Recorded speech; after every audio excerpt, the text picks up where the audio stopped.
আসসালামু আলাইকুম প্রিয় শিক্ষার্থী বন্ধু, ইংলিশ উইথ জুয়েল অনলাইন প্ল্যাটফর্মে আপনাদের স্বাগত। আজকে আমরা যে ক্লাস নিয়ে আলোচনা করব সেটা হচ্ছে ভয়েস।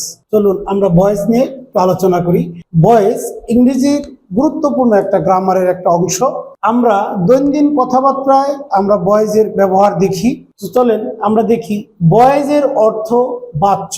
ভার্ব প্রকাশের ধরনকে আমরা ভয়েস বা বাচ্য বলি।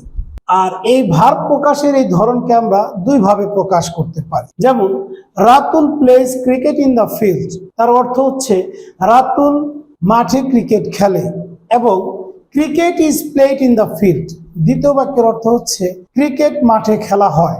প্রথম বাক্যে আমরা দেখি কে বা কারা খেলে সেটা উল্লেখ করা আছে, দ্বিতীয় বাক্যে কাজটি কে করেছিল সেটা উল্লেখ নাই, বরং কি করা হচ্ছে সেটাই উল্লেখ করা আছে। আমরা তাই ভয়েসের এই প্রকাশের ধরনকে যেহেতু আমরা দুই ভাবে প্রকাশ করতে পারি, তাই বলতে পারি ভয়েস দুই প্রকার। একটাকে আমরা বলবো কি অ্যাক্টিভ ভয়েস, আর একটাকে আমরা বলবো প্যাসিভ ভয়েস। তাহলে অ্যাক্টিভ ভয়েস কাকে বলে? ভার্বের রূপ সাবজেক্ট সম্পূর্ণ করতে পারলে অ্যাক্টিভ ভয়েস হয়, এবং ভার্বের রূপ সাবজেক্ট সম্পূর্ণ করতে না পারলে প্যাসিভ ভয়েস হয়। তাহলে আমরা একটু উপরের দুইটা এক্সাম্পল থেকে ভয়েসটা বুঝে নিই। আমরা এই বাক্যকে যদি আমরা আইডেন্টিফাই করি, এই বাক্যের ভার্ব হচ্ছে প্লেস, আর এই বাক্যের ভার্বটা হচ্ছে ইজ প্লেড। এই বাক্যের সাবজেক্ট হচ্ছে রাতুল, এবং এই বাক্যের সাবজেক্ট কি ক্রিকেট। তাহলে আমরা একটু দেখি এইখানে ভার্বটা সাবজেক্ট সম্পূর্ণ করতে পারে, ভার্বের এই কাজটা সাবজেক্ট দ্বারা সম্পূর্ণ করা যায়। তার মানে খেলা করার কাজটি রাতুল করতে পারে, তাই আমরা এটাকে বলতে পারি এটা হচ্ছে অ্যাক্টিভ ভয়েস। কারণ আমরা যেহেতু বলছি ভার্বের রূপ সাবজেক্ট দ্বারা সম্পূর্ণ করতে পারলে সেটা কি হয়? অ্যাক্টিভ ভয়েস হয়। অপর বাক্যে আমরা দেখি প্লে করার কাজটা ক্রিকেট নিজে নিজে করতে পারে না, তাই আমরা এটাকে বলতে পারি এটা হচ্ছে প্যাসিভ ভয়েস। এটাকে আমরা কি বলতে পারি? Passive voice. কারণ আমরা বলেছি ভার্বের যে রূপ সাবজেক্ট করতে না পারলে সেটা কি হয়? প্যাসিভ হয়। তাহলে এখানে Ratul place cricket in the field এই বাক্যটি হচ্ছে active, cricket is played in the field এই বাক্যটা হচ্ছে প্যাসিভ। এখন আমরা জানবো পরবর্তী ধাপ কিভাবে ভয়েস চেঞ্জ গুলো করতে হয়। আমরা তিনটে বিষয়কে খুঁজে বের করেছিলাম, একটা হচ্ছে সাবজেক্ট, একটা হচ্ছে ভার্ব, আর একটা হচ্ছে অবজেক্ট। আমরা সাবজেক্ট এবং অবজেক্টের ইন্টারচেঞ্জ করব। তার মানে হচ্ছে সাবজেক্টকে আমরা কি করব? অবজেক্ট, এবং অবজেক্টকে কি করব? সাবজেক্ট। তার মানে এটা একটা ইন্টারচেঞ্জ হবে। দ্বিতীয় যে রুলসটা ফলো করব সেটা হচ্ছে টেন্স ও পার্সন অনুযায়ী অক্সিলারি ভার্ব বসে। ভয়েস চেঞ্জ করতে গেলে আমাদেরকে কি করতে হবে? সাবজেক্ট এবং অবজেক্টের চেঞ্জের পরে আমাদের টেন্স এবং পার্সন অনুযায়ী কি করতে হবে? আমাদেরকে অক্সিলারি ভার্ব ব্যবহার করতে হবে। এবং 3 নম্বর যে রুলসটা আমরা ফলো করব সেটা হচ্ছে কি মেইন ভার্বের পাস্ট পার্টিসিপল ফর্ম, যেটাকে আমরা অনেকেই V3 ভাবে চিনি। আমাদের অনেকেই জানি না যে অক্সিলারি ভার্বটা কি।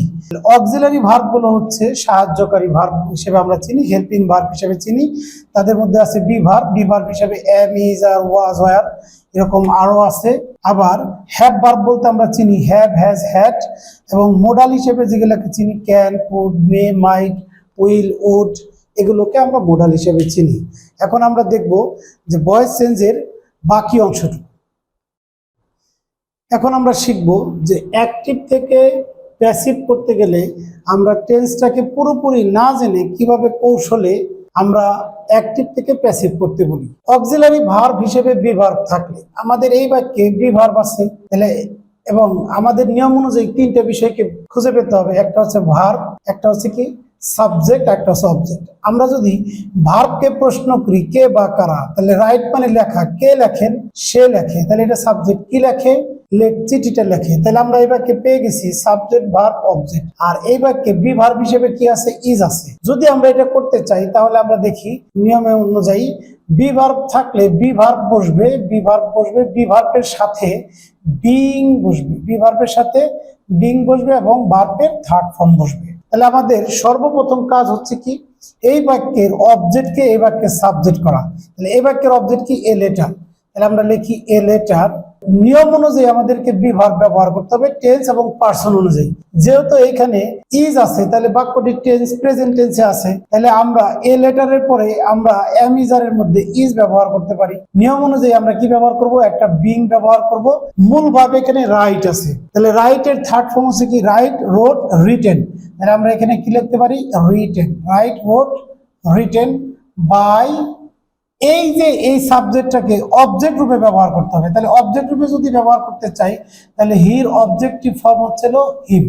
দ্বিতীয় রুলসটাতে আমরা আসি। অক্সিলারি ভার্ব হিসেবে যদি বি ভার্ব না থাকে বা বি ভার্ব না থাকলে, প্রশ্ন আসতেই পারে যে বি ভার্ব থাকলে এটা হয়, বি ভার্ব না থাকলে কি হয়।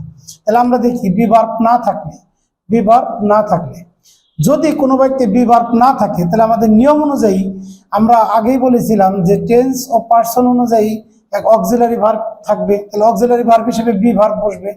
এইখানে যেহেতু বি ভার্ব থাকলে বিগ বসছে, তাহলে আমাদের এখানে কি বসবে না, বিং বসবে না। তাহলে সেক্ষেত্রে আমরা কি ব্যবহার করব, বি ভার্ব প্লাস V3 ব্যবহার করব। এখন আমরা দেখি এই বাক্যের এইটা কি ভার্ব। এই ভার্বকে যদি আমরা প্রশ্ন করি কে বা কারা, তাহলে আমাদের এখানে কি হবে, সাবজেক্ট। এবং ভার্বকে যদি প্রশ্ন করি কি বা কাকে, তাহলে আমরা কি পাবো, অবজেক্ট। তাহলে নিয়ম অনুযায়ী এই বাক্যে যেটা অবজেক্ট, এই বাক্যে সেটা কি হয়ে যাবে, সাবজেক্ট। তাহলে আমরা এখানে কি লিখতে পারি, এ লেটার। এটা যেহেতু পাস্ট টেন্স, তাহলে পাস্ট টেন্সের বি ভার্ব হবে কি, ওয়াজ অথবা ওয়ার।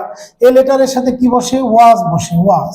মূল ভার্ব কি আছে, রোট। রোটের থার্ড ফর্মটা কি, রিটেন। রোটের থার্ড ফর্ম হচ্ছে written, written by, written by. এই বাক্যের সাবজেক্টকে আমরা অবজেক্ট করব, তাহলে অবজেক্টিভ ফর্ম কি, হিম। 3 নম্বর রুলস আছে অক্সিলারি ভার্ব হিসেবে যদি আমাদের হ্যাভ ভার্ব থাকে। এই বাক্যে আমাদের হ্যাভ ভার্ব আছে, নিয়ম অনুযায়ী 3টে বিষয়কে খুঁজে বের করতে হবে। একটা বিষয়টা কি, প্রথম বিষয়টা হচ্ছে ভার্ব।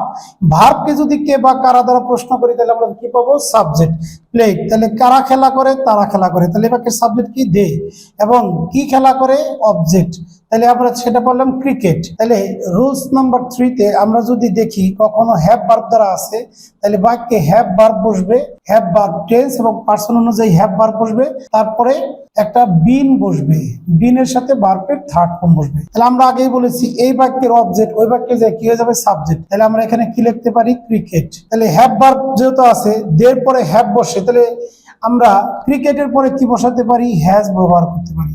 নিয়ম অনুযায়ী কি বসবে, একটা বিন বসবে। এবং এইখানকার মূল ভার্ব কি আছে, প্লে। এই প্লের থার্ড ফর্মটা কি হবে আমাদের, প্লেড। প্লের থার্ড ফর্ম হচ্ছে প্লেড বাই, প্লেড বাই। এই বাক্যের সাবজেক্ট আছে দে, তাহলে দের অবজেক্টিভ ফর্ম কি হবে, দেম। দের অবজেক্টিভ ফর্ম হবে দেম।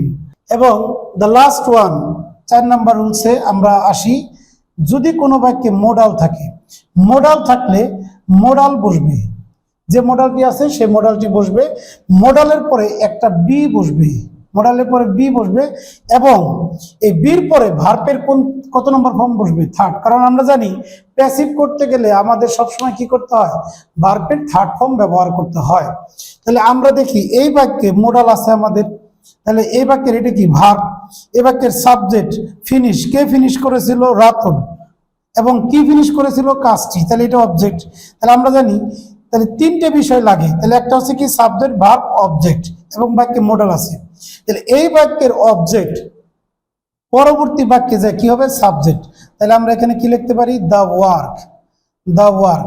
এই বাক্যের মোডাল কি আছে, উইল, উইল। এই বাক্যের মোডাল কি আছে, উইল। এই উইলটাকে আমরা মোডাল হিসেবে ব্যবহার করব, উইল। এবং উইলের সাথে একটা কি বসবে, বি। মূল ভার্ব আছে কি, ফিনিশ। ফিনিশের থার্ড ফর্মটা কি হবে, ফিনিশ, ফিনিশড, ফিনিশড। তাহলে আমরা এখানে কি ব্যবহার করব, finished, finished, finished, finished by. নিয়ম অনুযায়ী একটা বাই বসবে। এই বাক্যের সাবজেক্টের অবজেক্টিভ ফর্ম, রাতুলের অবজেক্টিভ ফর্ম কি, রাতুল। তাহলে আমরা এখানে লিখতে পারি কি, রাতুল। তাহলে আমরা একটু দেখি এই 4টে রুলস দিয়ে আমরা ভয়েস সেন্সটাকে কমপ্লিট করতে পারি। তো সবাইকে ধন্যবাদ, আজকে এ পর্যন্তই। পরবর্তী ভিডিওগুলো পেতে আপনারা আমাদের ফেসবুক এবং ইউটিউব চ্যানেলকে সাবস্ক্রাইব এবং ফলো করে সাথে থাকুন। সেই সাথে শেয়ার এবং কমেন্টস করে আমাদেরকে উৎসাহিত করুন। ধন্যবাদ সবাইকে।